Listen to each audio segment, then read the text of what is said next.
This is a story that is playing out all across the country, all across the white Western world every single day. And the story is this: our countries have been invaded by outsiders, by foreigners, by aliens. People don't like that language. It's what they are.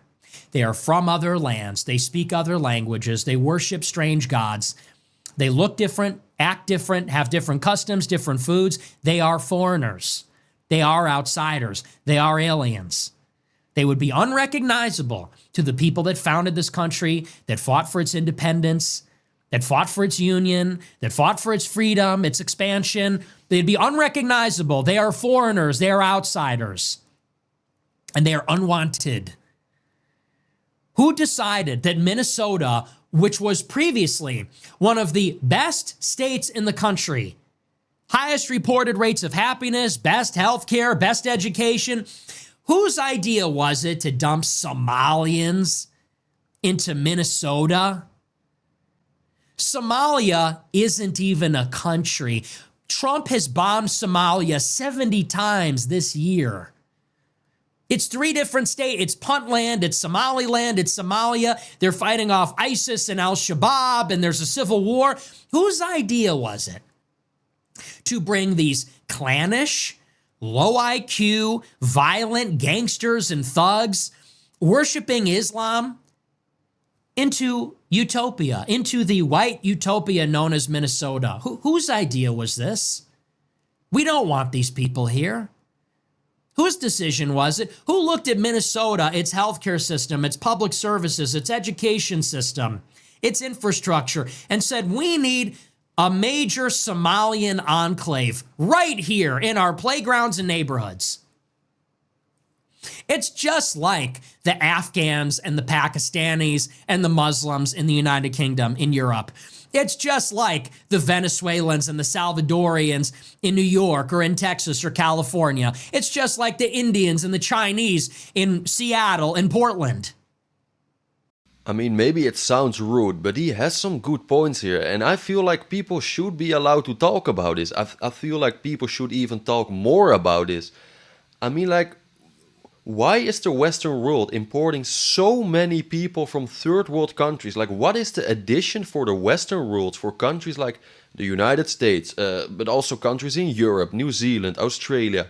What is the addition of importing so many people from third world countries? Like, seriously, if someone has the answer, please put it in the comments.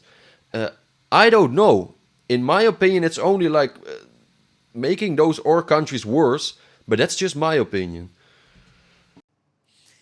You look at our beautiful country, national parks, skyscrapers, natural and man-made wonders. You look at the country that we had. You look at the videos of Detroit, of Chicago, of New York, and LA.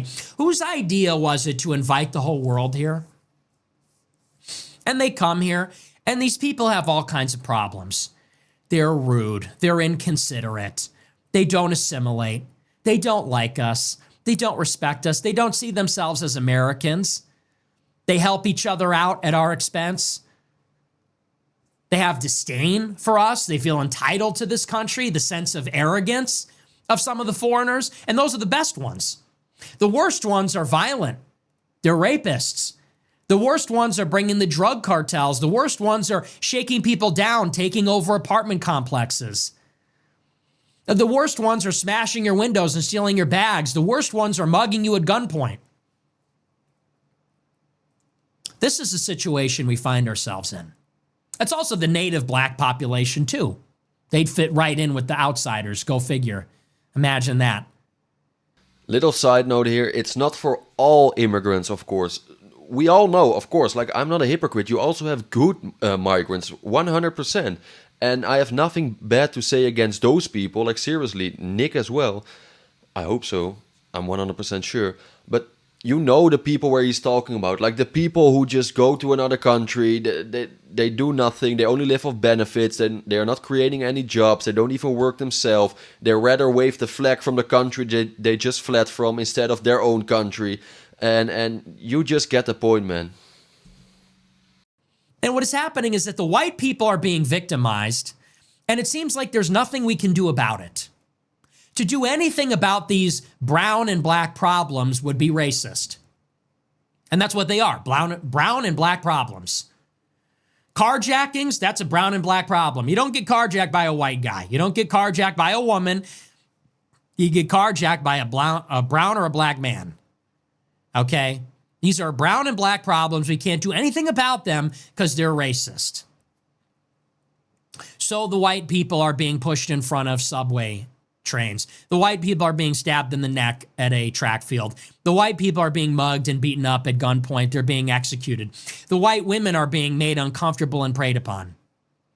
And the police, the government will do nothing about it. They won't remove the people. They won't arrest the people. They won't lock them in jail. They will not punish them.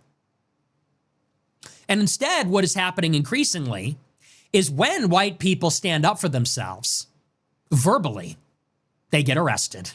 That's what Shiloh Hendricks did. She stood up for herself verbally. First Amendment protected speech. We do still live in America, don't we? You may not like what she said, but she got in an altercation. She used some choice words. She's now going to jail. Not the Somalians giving her a hard time, a young lady with her child at the park. In Scotland, the young 14-year-old girl is getting arrested, not the migrants making her uncomfortable. Just think about it. That's crazy, right? We think we live in a country with freedom of speech, but this sounds like North Korea. Like, seriously, if you just what he just said here, like the people you have people who are like behaving so bad, and if you say something about this, then they lock you up instead of the people who are like doing these things. The same as in the UK. For example, there's mass immigration. It's all fine, all fun and good for the country, is what I think. But if you say something about this, then they lock you up. Like, seriously, that's kind of scary, right? Is that scary, right? Is that like still like a democracy? Is that still freedom of speech? I don't think so. And there's a word for this. It's called anarcho-tyranny. This is a term coined by Sam Francis. We've used it on the show before. Increasingly, we live in a state of both anarchy and tyranny. And if you live in a major city, you know what this feels like. Anarcho-tyranny means if you go out and leave your belongings in your car will be broken into and your belongings will be stolen. If you drive through certain neighborhoods at night, you will be carjacked. Your car will be stolen out of your driveway. You will be followed home and held up at your home. You will be burglarized. It is like a state of anarchy. Simultaneously, if you drive 11 miles per hour over the speed limit, you're going to get a speeding ticket. You're going to get hit with a major tax bill. You have to pay off your student loans. You have to pay high fees, high costs. You have to work for your money. Other people get welfare, food stamps, subsidized housing, subsidized phones, everything. You got to work for a living, and everything's getting more expensive all the time. Insurance is going up. Healthcare is going up. Taxes are going up. Housing costs are going up. Entertainment subscriptions are going up. The taxes on those things are going up. And you got to find a way to make it all work while wages are stagnant. Meanwhile, illegal immigrants go to the emergency room. They get their health care for free. They don't have to worry about insurance. They get subsidized housing. They don't have to worry about interest rates, insurance costs. They get SNAP. They get food assistance. They don't got to worry about the cost of groceries. It's on us. That's crazy, right? And it's so unfair. And in my opinion, this is literally discrimination against your own native people. Seriously, this is discrimination. What he just mentioned, I don't have to repeat it I don't have to repeat it again. But this is ridiculous, right? Like, we have to pay for almost everything, and we also have to pay for them. They get everything for free. They don't bring any addition, and they make our lives even harder.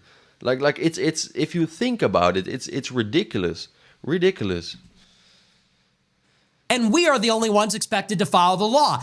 If a criminal comes to your house and tries to steal your car for the third time, and in a fit of rage, you chase after him, however crazy it is, you go to jail for 60 years. The kids get let off the hook. You're on the subway, someone brandishes a knife, starts acting erratically. You leap into action, put him in a chokehold, he dies. You get your life destroyed. You get set up on a murder charge. Not these people that are pushing people in front of the subway every day, every week, all the time. Insane.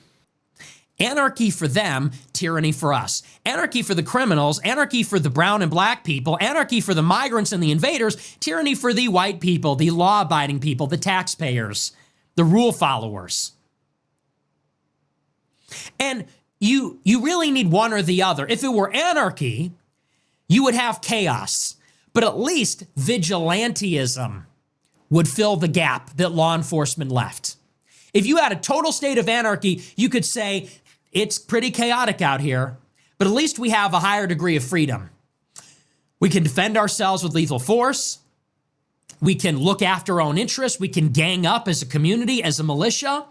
We can find a way to make anarchy work. It's chaotic, but it's free. And tyranny. Things are a lot less free, and you're worried about surveillance, and probably you might get picked up by the government. But at least the streets are safe. At least, like in China, you don't live in fear of walking the streets at night, because although the government's oppressive, there's a benefit there too. You don't have to worry about those things. There's no crime. True. We get the worst of both worlds. We're not safe. It's not peaceful. Crime is out of control. The crimes don't even get solved. So it's complete chaos, but we are disallowed from doing anything about it. Vigilantes, Good Samaritans are punished. Militias are outlawed. White identity politics might as well be a crime. Even stick up for white people, try to look out for them. It's a DOJ civil rights case. And if you try to defend your life or anything like that, you're the one that's going to jail. And again, I completely agree with Nick on this one. Like, seriously, the way how he is explaining it, very good, but it's also very scary. Like, what's happening with our lives, like, I don't know, man.